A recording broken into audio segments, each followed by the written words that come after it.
Welcome to Urantia Book Unsealed. Today I will be discussing salvation in our inner world, how to blend the two, and what benefits they produce in creating a rock solid foundation for true sonship to develop, as is presented within the Urantia Book. So let's get started. The teaching of Jesus was the first religion on earth to so fully embrace a harmonious coordination of knowledge, wisdom, faith, truth, and love so completely and simultaneously to provide temporal tranquility, intellectual certainty, moral enlightenment, philosophic stability, ethical sensitivity, God consciousness, and a positive assurance of personal survival. The faith of Jesus pointed the way to finality of human salvation, since it provided for freedom from material feathers and the personal realization of sonship with God, who is Spirit. Salvation frees you from intellectual bondage, for man shall know the truth, and the truth shall make him free. Salvation from spiritual blindness, the self discovery of spiritual reality, and the ministry revelation of the goodness of spirit values. Salvation from the incompleteness of self through the attainment of higher spiritual levels of thought. The advances of true civilization are all born in the inner world of mankind. It is only in the inner life that is truly creative. Civilization can hardly progress when the majority of youth of any generation devote their interests and energies to the materialistic pursuits of the sensory and outer world. Civilization is in danger when youth neglect to interest themselves in ethics, sociology, eugenics, philosophy, the fine arts, religion, and cosmology.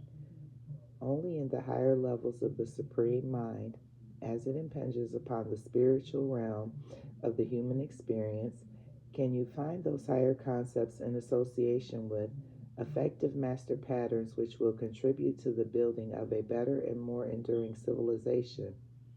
Salvation brings deliverance from self, from the limitations of self consciousness through the attainment of cosmic levels of supreme mind. There's also salvation from time, the achievement of the eternal life of unending progress in God recognition and God's service, and the salvation from being finite, becoming perfected oneness with deity. Personality is inherently creative, but it only functions in the inner life of the individual. Snow crystals are always hexagonal in form, but no two are ever alike. Children conform to types, but no two are exactly alike, even in the case of twins. Personality follows types, but it is also unique, but it is always unique. Happiness and joy take origin in the inner life. You cannot experience real joy all by yourself. A solitary life is fatal to happiness. Even family and nations will enjoy life more if they share it with others. We cannot completely control the external world environment.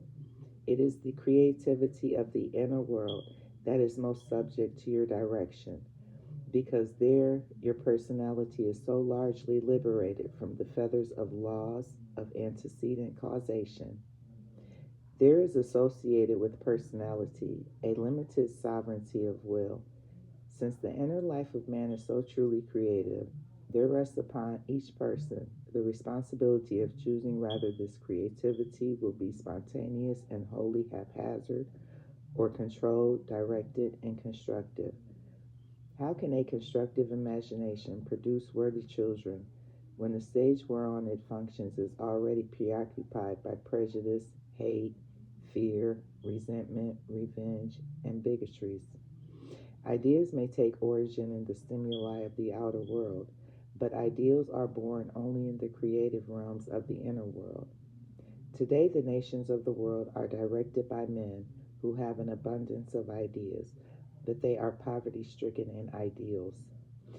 That is the explanation of poverty, war, divorce, and racial hatred. This is the problem. If free will man is endowed with the power of creativity in the inner man, then we must recognize that free will creativity embraces the potential for free will destructivity.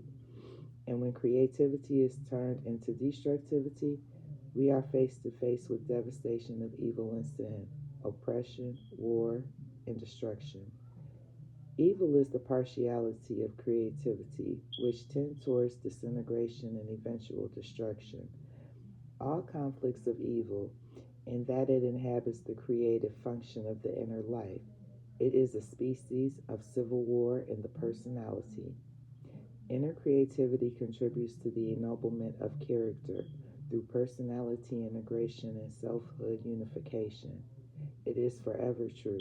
The past is unchangeable. Only the future can be changed by the ministry of the present creativity of the inner self. The doing of the Father's will is nothing more than an exhibition of creature willingness to share their inner life with God, the very God who has made such a creature life of inner meaning possible. Sharing is godlike, it's divine. God shares all with the eternal Son and the infinite Spirit, while in return, they share all things with the divine sons and the spirit daughters of the universes. The imitation of God is the key to perfection. The doing of His will is the secret to survival and the perfection in survival. Mortals live in God, and so God has willed to live in mortals. As man trusts themselves to Him, so He has, and first, trusted a part of Himself to be with men. He consented to live in man, to indwell human subjects to the doing of His will.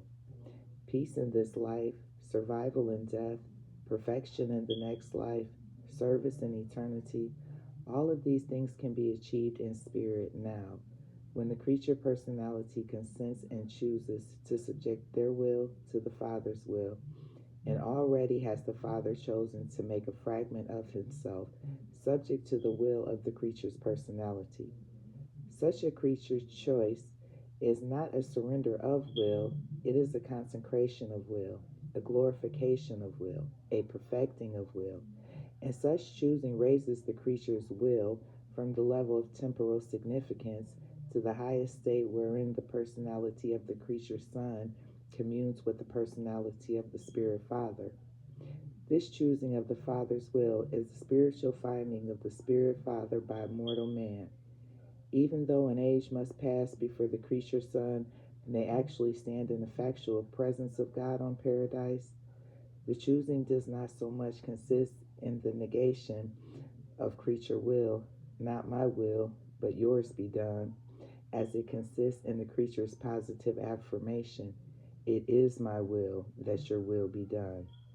And if this choosing is made, sooner or later will the God-finding Son find inner fusion with the indwelling God fragment, while the same perfecting Son will find supreme personality satisfaction in the worship communion of the personality of man and the personality of his Maker. Two personalities whose creative attributes have eternally joined in self-willed mutuality of expression, the birth of another eternal partnership of the will of man and the will of God. So this concludes today's brief presentation on salvation and our inner world.